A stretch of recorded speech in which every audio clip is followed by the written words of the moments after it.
我有点后悔买这车了。为什么？我买个800匹油车，我根本就不需要这么受罪。我不知道这1.8块一度电啊！我一开始觉得100块钱绝对够了，这车才多少度电？小米速七 Ultra 已经提车7天了，这个车我发现一个问题，可能是我自己的问题啊。这个车充满电我只能跑200公里到300公里。我现在开着这台车去机场测0到400米直线加速的路上，我已经充了2次电了。这个视频给大家看看小米速七 Ultra 配上理想的充电桩，充电速度到底有多快？能不能10分钟从10%充到80%呢？高速充电桩1.5块一度电，这个电费快赶上我加98汽油了。高速上最快的桩应该就是理想的桩，你可以看到充电功率是201千瓦，充电电压是800伏。其实刚刚这个车只有5%的电，5%充到80%大概就20分钟出头的水平。其实这一趟如果说我们开一个800匹、1000匹的 G8M4 去机场测04，这一趟只需要花2个半小时就可以到。但是开着这台小米，开着这台电动车之后，加上充电时间，可能我得开4个小时，因为我要充2次电。理想这个桩应该是高速上最快的桩，我们不是经常能遇得到这种桩。如果说遇到那种普通桩，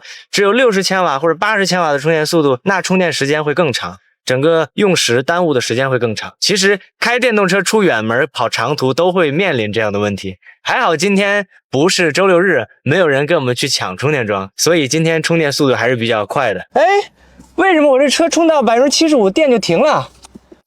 等一下，我看看是不是没米了。我刚充了100块钱，100块钱怎么这么快就用完了？我看一下，现在余额2.27，就是没米了，兄弟们，快充了100块钱，1.5块一度电就已经用完了，就已经用到还剩2.27块钱余额了。我还得往里充才能充到90%，又充了100，现在余额是102块钱。不是怎么回事？现在1块8毛6一度，刚刚还是1.5块一度电。为什么100块钱只能充到75%就没钱了？是因为现在并不是1.5块，是1.8块一度，1块8毛6一度，这个比加98油贵啊！等于说还没有到机场就已经充200块钱电了。亲爱的，4点到不了，我到这儿还得充，我得充到99%我才能测04，要不然不是最大功率。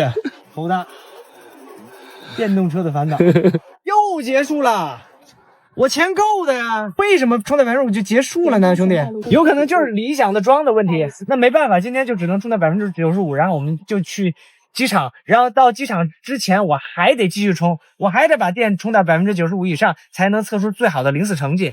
我这不是买了个电动车，不是买了个1500匹的性能车，我是买了个电动爹，我真的。我跟你说，这样天黑都到不了，开经济模式啊！大家好，欢迎来到我的频道。小米速七 Ultra 的定位呢是一台性能车，用续航去检测感觉有点不妥啊。这就是一个买车的选择性问题了。在网络疯狂的宣传之下呢，翻车了。国产车就是这样，吹起来嘴上根本就没有把门的，全部都是遥遥领先，根本不考虑每台车适合什么样的人群啊。最近也是新闻不断。里面最奇葩的就算这个沈阳的交警了，他们要求所有购买小米速七 Ultra 的车主呢，都要去交管局签署一份驾驶安全承诺书。看这个承诺书承诺书里面写了很多东西，主要就是说呢，不许非法改装，不许飙车，还有文明驾驶，最重要的就是接受监督管理。这一下子天不就塌了吗？感觉买了这个车呢，就是要24小时被盯着了。这个交警的爱感觉有点太深了。买个车一下子就成了危险人物了一样。这也是强类第一次因为买车又签署什么承诺书的，看着跟个笑话一样。可能是最近有人把这台车在国道上开到了300多，但是也只是一个人小米自己没有做好，说好的电子围栏根本就没有。交警这样一来呢，直接把买这台车的人当成了异类了。虽然网上有很多人说这样蛮好的，保护了行人的安全，但是菜刀也很危险不知道以后买菜刀会不会也要签署一个安全承诺书，大家都别乱用菜刀，定期做报告。这种做法真的非常的无语还有一件事更加的无语，不知道大家记不记得那个光速倒闭的极客汽车，现在已经过了3个月了，还是一地鸡毛。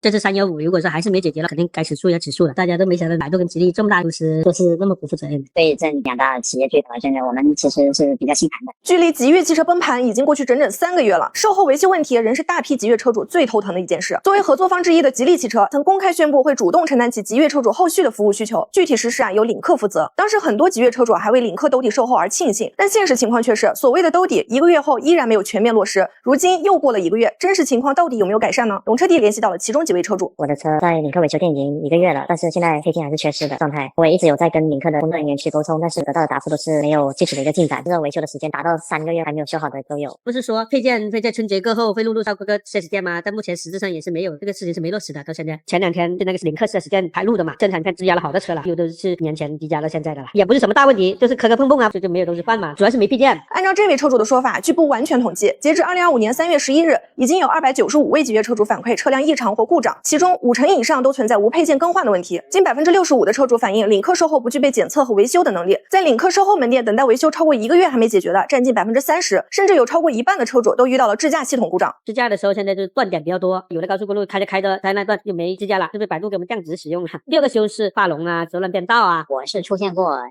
次高速画龙，他就在那直道上走了个 S 弯，折停走位，而且是没有征兆，就挺危险，这种非常危险。我看群里面很多车友都出现了，他们叫幽灵的 ED。要知道吉悦在百度的支持下，智能化的投入可不少。但现在最让人担忧的是，一旦哪天吉悦出现大规模智驾软件问题，后果不堪设想。我在第2次高速画龙被追尾，2月2号发生的，2月3号进的 4S 店，一直拖到现在1个多月了。这个配件刚刚能够订得到，这个供应链感觉还是有问题的。4S 店也挺无奈的，因为他们也要找到源头厂家去订货。除了维修难、配件难等，由于车辆软件由百度提供，没有百度的授权，吉利领克无法做故障诊断和参数标的的情况，也成了大部分绝版车主面临的另一大难题。标定的问题，到现在他们还没有组织领克的人去做售后技术培训，也没有配标定的设备，最主要就是售后的问题。以前职业还没倒的时候，他的售后实际上是做得很好的，领克售后本来就差一点，这不是针对我们，实际上他就那样，整个态度啊、服务意识啊，是差很远的。按照车主的说法，目前软件 bug 也不少，甚至部分功能开始逐渐消失，比如无线投屏。原来有投屏的，有的车主反馈说用不了了。还有一个就是文心语言，应该是降档使用了，以前是很聪明的，现在呢，他经常说我要学习啊，反正他就回答不了了。另外车辆充电异常，行驶过程中突然失速或失控的，也是当前吉悦车主遇到的问题。现在充电也是跟中奖一样，你有时候能充，有时候不能充。还有是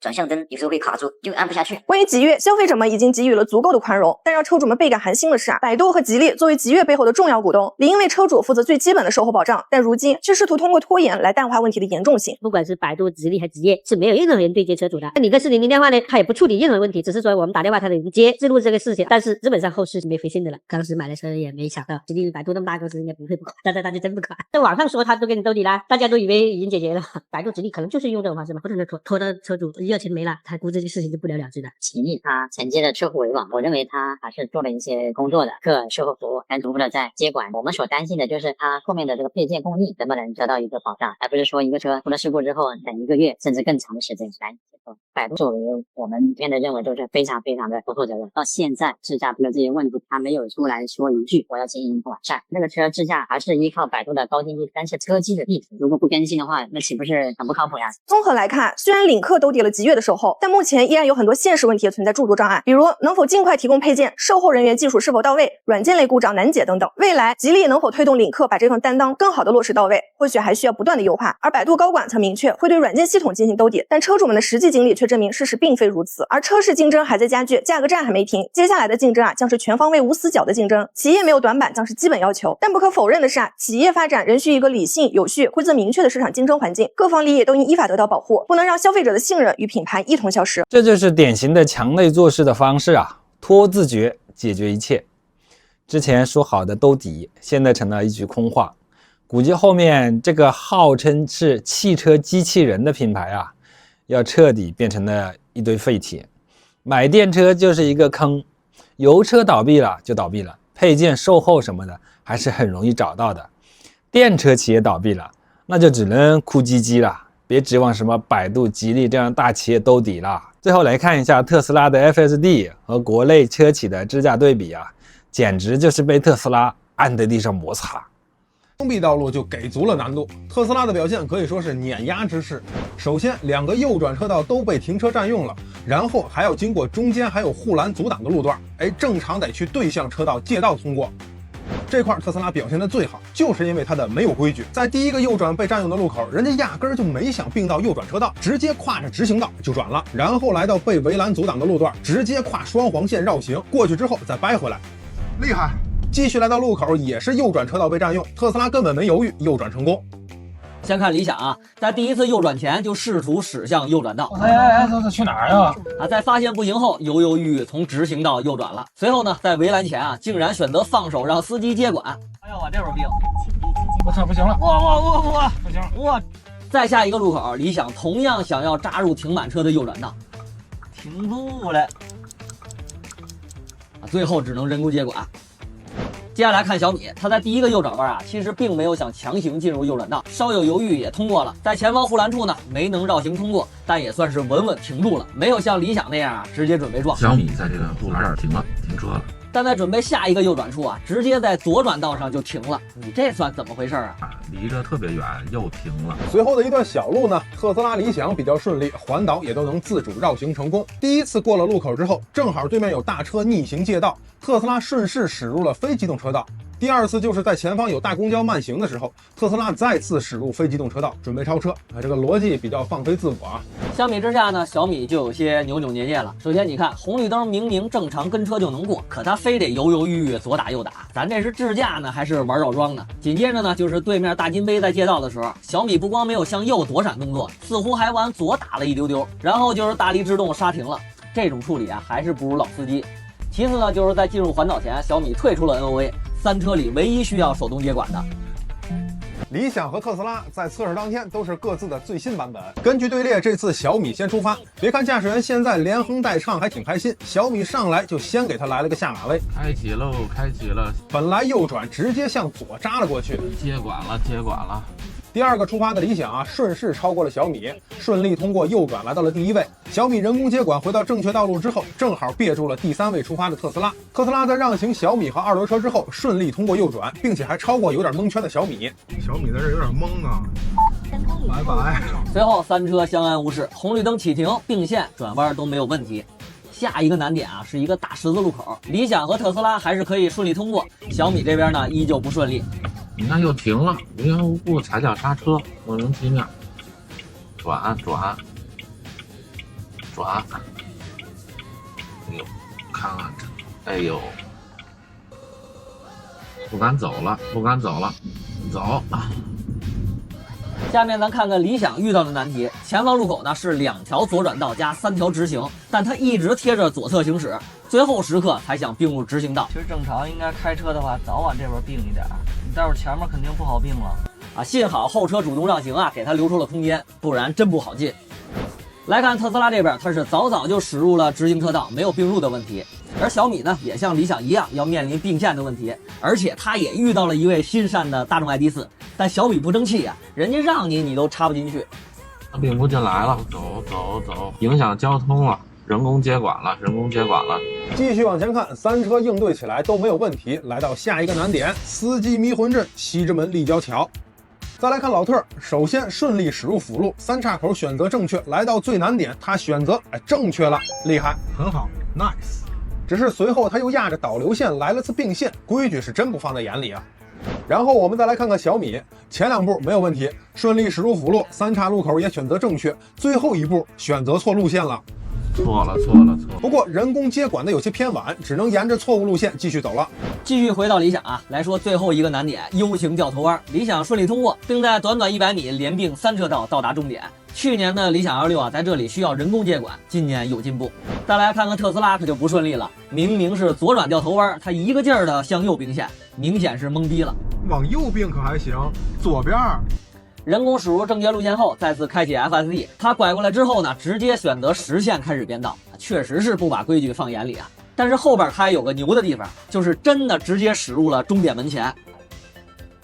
最后咱们再来看看小米，小米刚才人工接管后走错路了，掉头驶入了2环里，由于是外地车牌被小罚了一下。小米都被警察捏了，因为走错路了，跑到西直门内大街了。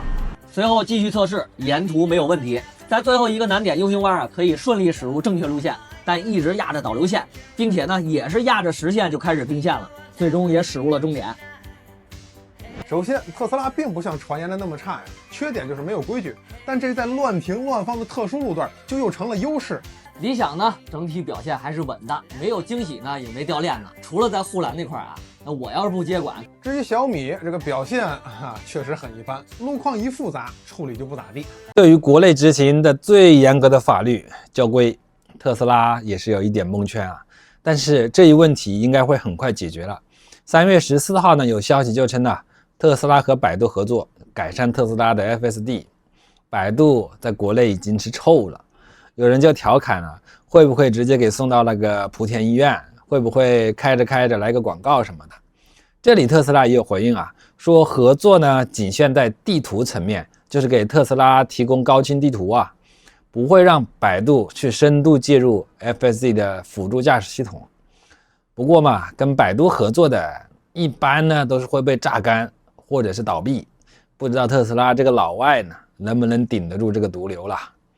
至于为什么没有选择其他公司的地图，原因就很复杂了，估计其他地图的政审呢没有通过，特斯拉只能选择百度。那么现在看看华为遥遥领先的智驾到底怎么样呢？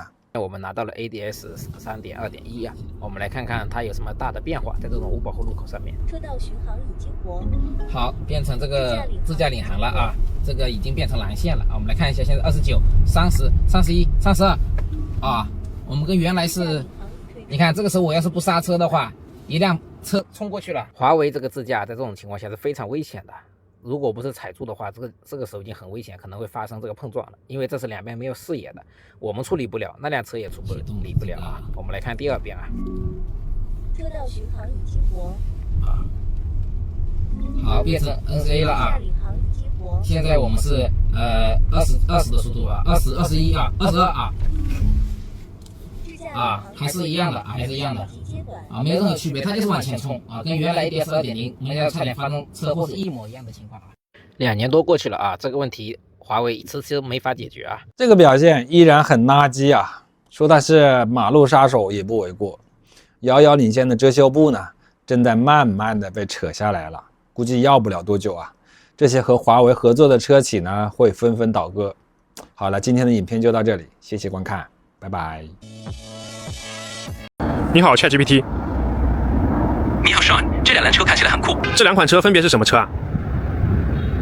这两款车都是比亚迪海豹，左边那辆是标准款，右边那辆有个性化的动漫涂装，看起来更加抢眼。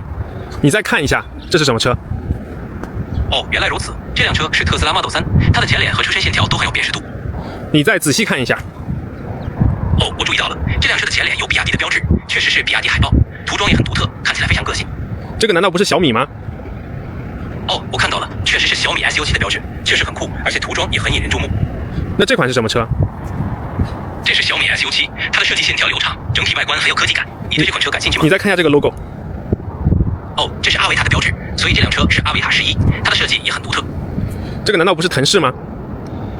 哦，原来是腾势，腾势的标志确实和阿维塔很像。这款车的外观设计也很有辨识度。那这款车是腾势的什么车型啊？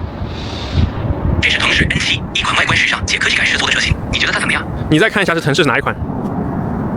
抱歉，刚才看错了，这是腾势 N8，它的外观设计独特，应该更符合你的风格。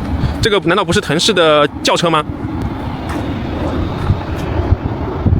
你再仔细看一下。哦，原来是腾势 N7，谢谢你的指错，这款车设计的非常漂亮。你看一下怎么样？哦，原来是腾势 N7，感谢你的提醒。这不是写的是腾势 Z9 吗？